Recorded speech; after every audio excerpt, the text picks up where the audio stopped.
Assalamualaikum warahmatullahi wabarakatuh. Halo teman-teman sekalian. Jadi kami dari kelompok 2 di kelas manajemen kualitas ini pada week ke-6 akan membahas mengenai the voice of the market. Jadi di sini saya akan menjelaskan pada bagian yang awal mengenai tentang gaining insight through the benchmarking. Nah, di sini tentang benchmarking ini bagaimana perusahaan ini bisa mendapatkan insight dari benchmarking tersebut. Jadi dengan cara perusahaan ini belajar dari perusahaan lain yang sudah lebih unggul atau bisa disebut dengan benchmarking.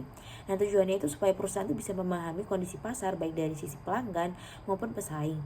Jadi perusahaan itu bisa tahu kelebihan dan kekurangannya. Kemudian di dalamnya itu ada mengenai proses benchmarking. Di sini perusahaan itu membandingkan proses bisnisnya dengan perusahaan lain, misalnya bagaimana alur kerja atau proses flow dijalankan. Tujuan ini adalah untuk menemukan cara yang lebih efektif dan maupun efisien. Kemudian financial benchmarking ini berfokus pada perbandingan kinerja keuangan seperti profit, biaya, dan juga rasio keuangan. Jadi dari sini perusahaan itu bisa mengetahui apakah mereka ini sudah cukup kompetitif ataupun belum. Kemudian performance benchmarking. Jadi dengan adanya performance benchmarking ini membandingkan kinerja produk atau layanan dengan kompetitor. Jadi bisa dilihat biasanya di sini nih dari biaya, kualitas, dan kecepatan. Dengan ini perusahaan itu bisa mengetahui posisi mereka di pasar dan menentukan strategi perbaikan untuk kedepannya. Jadi kesimpulannya benchmarking ini adalah cara penting bagi perusahaan untuk belajar berkembang dan meningkatkan kualitas secara berkelanjutan. Baik, materi selanjutnya yaitu product benchmarking. Product benchmarking adalah cara perusahaan membandingkan produknya dengan produk pesaing. Biasanya saat ingin membuat produk baru atau memperbaiki produk yang sudah ada. Nah, salah satu teknik yang sering dipakai adalah reverse engineering, yaitu membongkar produk pesaing untuk melihat bagaimana desainnya dibuat, apa kelebihannya, dan di mana kelemahannya. Dari situ, perusahaan bisa mendapatkan ide baru untuk meningkatkan kualitas produk atau layanan mereka. Nah, contohnya yaitu Micron Technologies bisa lebih unggul dalam biaya produksi chip karena mampu membuat chip dengan proses yang lebih sederhana dibanding pesaingnya. Nah, supaya bisa bersaing, perusahaan lain harus mempelajari produk Micron secara detail untuk memahami cara produksinya. Selanjutnya yaitu strategic benchmarking. Strategic benchmarking adalah proses belajar dari cara perusahaan lain bersaing dan menjalankan strategi bisnisnya. Menariknya, benchmarking ini tidak harus dilakukan dengan perusahaan di industri yang sama. Justru seringkali perusahaan belajar dari industri lain yang dianggap lebih maju atau sukses. Biasanya, perusahaan yang dijadikan acuan adalah yang pernah memenangkan penghargaan bergengsi, seperti Malcolm Baldrige Award, Singo Prize, atau Deming Prize. Tujuannya adalah memahami strategi apa saja yang membuat mereka berhasil. Namun, proses ini biasanya memakan waktu dan biaya yang cukup besar. Contohnya, Boyce Cascade pernah mengirim tim eksekutif ke Jepang untuk melihat langsung bagaimana perusahaan-perusahaan di sana menjalankan manajemen kualitas. Hasilnya, mereka jadi mempunyai gambaran nyata tentang apa yang harus dilakukan untuk meningkatkan kualitas di perusahaannya. Nah, yang terakhir yaitu functional benchmarking. Fungsional benchmarking ini adalah benchmarking yang fokus pada satu fungsi tertentu dalam perusahaan, bukan keseluruhan bisnis. Misalnya, perusahaan ingin meningkatkan kinerja bagian pembelian, maka mereka akan membandingkan cara kerja bagian tersebut dengan perusahaan lain. Biasanya, para manajer menggunakan jaringan profesional untuk saling berbagi informasi dan pengalaman. Contohnya, organisasi seperti Institute for Supply Management menyediakan wadah bagi para profesional di bidang pembelian untuk bertukar informasi. Selain itu, juga mengumpulkan data terkait fungsi pembelian dari berbagai perusahaan dan membagikannya kepada anggotanya. Dengan begitu, perusahaan bisa belajar dan memperbaiki kinerja fungsi tertentu secara lebih spesifik. Baik, materi selanjutnya yaitu Purpose of Benchmarking. Pada bagian bawah grafik ada 7 tujuan benchmarking yang disusun dari yang paling dasar sampai yang paling tinggi. Yang pertama, learning from success. Ini tahap paling awal. Perusahaan masih fokus belajar melihat contoh sukses dari perusahaan lain tanpa banyak modifikasi. Yang kedua yaitu borrowing ideas. Di tahap ini, perusahaan mulai mengambil ide dari luar untuk diterapkan, tapi masih belum sepenuhnya dikembangkan sendiri. Yang ketiga, best in firm. Fokusnya mulai ke internal, yaitu memperbaiki kinerja agar menjadi yang terbaik di dalam perusahaan sendiri. Yang keempat, beating industry standards. Perusahaan mulai menargetkan untuk lebih baik dari rata-rata industri, bukan cuma sekedar ikut standar. Yang kelima yaitu best in class. Di tahap ini, perusahaan ingin menjadi yang terbaik dibanding pesaing langsung dalam industri yang sama. Yang keenam yaitu national leadership. Targetnya sudah lebih besar, yaitu menjadi pemimpin di tingkat nasional. Yang ketujuh atau yang terakhir yaitu best in world. Ini level tertinggi di mana perusahaan ingin mencapai standar kelas dunia. Nah, grafik yang naik ke atas menunjukkan bahwa semakin tinggi tujuan benchmarking, maka tingkat kematangan kualitas perusahaan juga meningkat. Garis melengkung di grafik menggambarkan bahwa proses ini adalah perjalanan atau life cycle, bukan sesuatu yang instan. Perusahaan biasanya berkembang bertahap dari belajar sederhana sampai akhirnya bisa bersaing di tingkat global. Pada bagian ini, kami akan membahas mengenai kesulitan dalam monitoring dan measuring performance. Dalam praktik benchmarking, perusahaan sering membandingkan kinerja dengan perusahaan lain. Namun, masalah utama muncul karena adanya perbedaan sistem akuntansi. Misalnya, dalam perhitungan scrap efisiensi, setiap perusahaan bisa menggunakan metode yang berbeda, sehingga hasilnya tidak selalu dapat dibandingkan dengan langsung. Selain itu, penggunaan single factor productivity juga memiliki keterbatasan karena hanya melihat satu input saja. Oleh karena itu, digunakan multiple factor dan total factor productivity yang lebih komprehensif karena mempertimbangkan berbagai input seperti tenaga kerja, energi, dan material. Namun, pengukuran kinerja juga memiliki tantangan lain, seperti terlalu fokus pada angka tanpa memahami penyebabnya, adanya bias dalam data time series, serta perbedaan standar akuntansi antar negara. Oleh karena itu, perusahaan harus lebih berhati-hati dalam melakukan analisis agar tidak menghasilkan keputusan yang salah. Kenapa kita butuh ukuran kinerja? Dalam dunia bisnis yang kompetitif, perusahaan perlu tahu nih apakah mereka sudah berjalan di jalur yang benar. Salah satu caranya adalah dengan mengukur kinerja secara objektif dan membandingkannya dengan standar terbaik. Itulah inti dari benchmarking. Tapi sebelum kita membandingkan, kita harus tahu dulu nih, ukuran apa aja sih yang perlu kita pantau? Benchmarking mencakup berbagai kategori ukuran, mulai dari keuangan, produktivitas, hingga kualitas dan SDM. Kayak financial ratios itu seperti ROI dan ROA menunjukkan efisiensi keuangan. Productivity ratios mengukur efektivitas penggunaan sumber daya. Customer result mencerminkan kepuasan dan loyalitas pelanggan. Operating result fokus pada efisiensi proses seperti lead time dan waste reduction. Human resource menilai kepuasan dan efektivitas karyawan. Quality measures mencakup tingkat cacat, rework, dan biaya kualitas.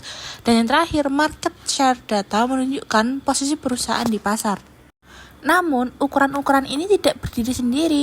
Mereka harus selaras dengan arah dan karakter bisnis kita, yang dimana KBFS adalah fondasi strategi perusahaan.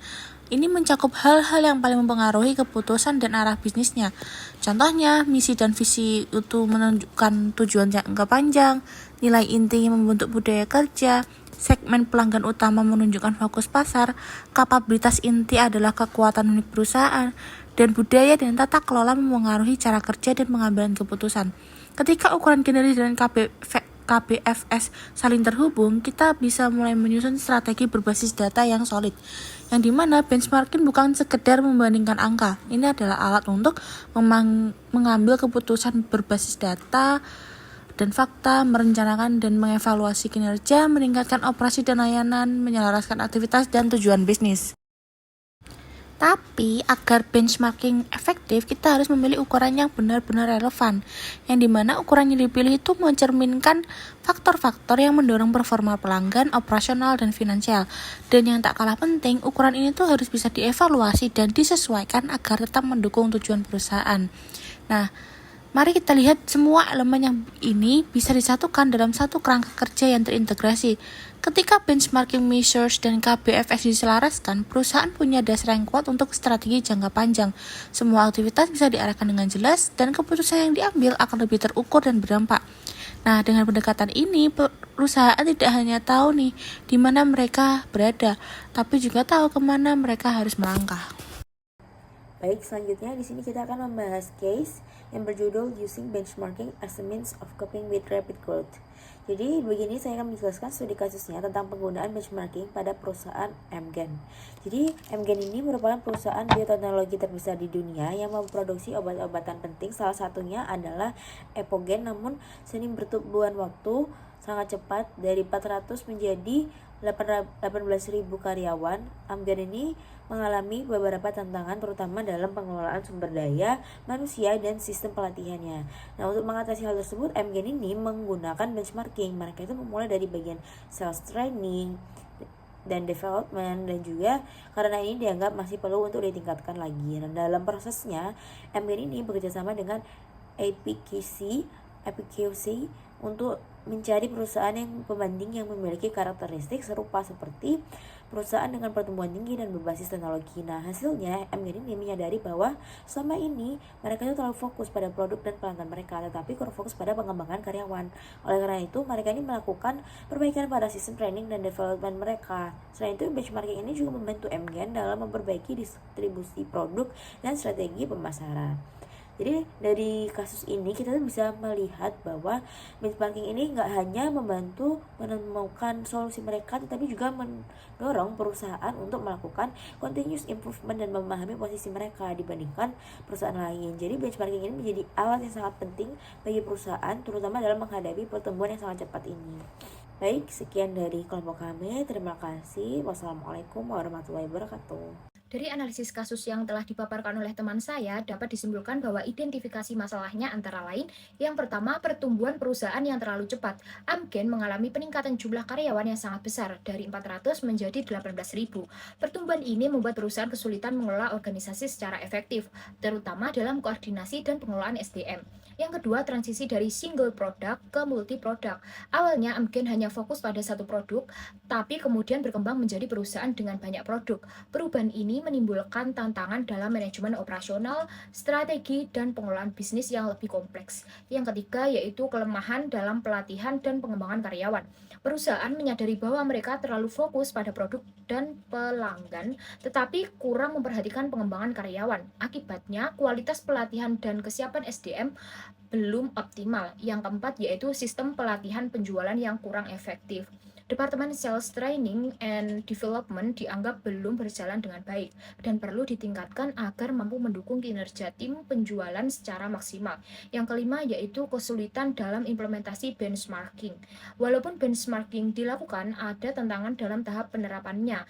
Jika implementasi terlalu lama atau tidak dijalankan dengan serius, hasil benchmarking jadi tidak memberikan manfaat. Yang keenam yaitu sulit menemukan perusahaan pembanding yang tepat.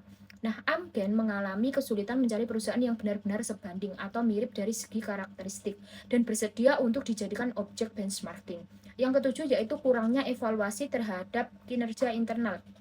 Nah, perusahaan kesulitan menilai apakah kinerjanya sudah benar-benar baik atau belum karena tidak ada pembanding yang jelas sebelum melakukan benchmarking. Pada pertanyaan ini, kami diminta untuk menjelaskan mengapa benchmarking sangat penting bagi Amgen pada saat itu, serta apakah benchmarking dapat berkontribusi pada kesuksesan jangka panjang. Benchmarking menjadi penting karena Amgen sedang mengalami pertumbuhan yang sangat cepat, dari 400 menjadi 18.000 karyawan, serta mengalami perubahan dari perusahaan dengan satu produk menjadi multi-produk. Kondisi ini membuat perusahaan membutuhkan sistem manajemen yang lebih baik, terutama dalam training dan development.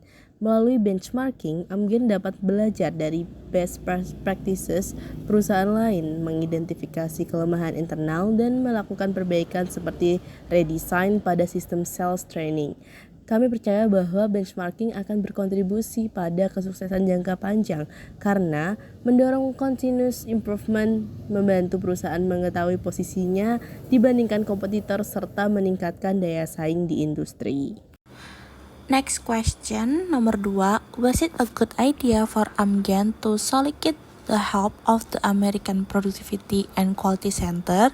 Do you think that Amgen would have a successful without the APQC involvement? Menurut kami, ya. Keputusan Amgen untuk menerima bantuan American Productivity and Quality Center (APQC) adalah langkah yang sangat tepat.